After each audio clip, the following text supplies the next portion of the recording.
ఒక భాగం అంటే కొన్ని కొన్ని ఫోన్ కాల్స్ మీరు మాట్లాడినవి మీకు తెలుసు. ఇవాళ రేపు ఏది మాట్లాడినా కానీ మనకన్నా ముందు ప్రజల్లోకి వెళ్తుంది ఇది. కొన్ని కోట్ల మంది వింటారు దీన్ని, చూస్తారు. మన వ్యక్తిగత జీవితం, మన క్యారెక్టర్ని కూడా వాళ్ళు అన్నీ క్యాలిక్యులేట్ చేస్తారని తెలిసి మాట్లాడతారా? లేకపోతే ఏదైతే అదైందిలే చివరికి చూసుకుందాం అన్న ఒక చదువుకున్నటువంటి వ్యక్తితో మాట్లాడేటప్పుడు ఆ విధంగా మాట్లాడతాం.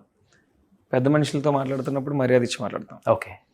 ఒక రౌడీ షీటర్తో మాట్లాడుతూ ఉన్నప్పుడు నాకు అంతకన్నా గొప్పగా మాట్లాడటం రాదన్న. మీరు చెప్పింది ఏ సందర్భం ఏంటో నాకు అన్నీ గుర్తొచ్చినాయి. ఓకే. మా పార్టీ కాదు, ఏదో పార్టీ నుంచి వచ్చాడు, తన బతుకు తెరుగు కోసం మా పార్టీలో ఏదో వాడుతున్నాడు, తనని ఎంకరేజ్ చేస్తున్నటువంటి కొన్ని కొన్ని శక్తులు నాకు నచ్చక ఆ విధంగా మాట్లాడటం జరిగింది. రియలైజ్ అవుతారండి ఏదన్నా మాట్లాడిన తర్వాత? ఎందుకంటే కోపం ఎక్కువ ఉన్న వాళ్ళకి ప్రేమ కూడా ఎక్కువే ఉంటుంది ఎక్కడైనా కానీ, దానికి తావు ఉండదు. అది చూస్తూనే ఉన్నాం ఇప్పుడు రాజకీయాలలో. సర్వసహజం అన్న. ఏదైనా ఎక్స్పీరియన్స్ నేర్పిస్తుంది. ఒక్కొక్కసారి తొందరపాటులో తప్పులు చేయడానికి ఆస్కారం లేకుండా పోదు. ఓకే.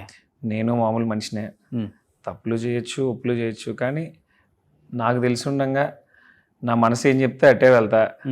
ఖచ్చితంగా నాకు ఇది న్యాయం అనిపించిన వైపు మాత్రం గట్టిగా నిలబడటానికి ప్రయత్నిస్తా. ఓకే.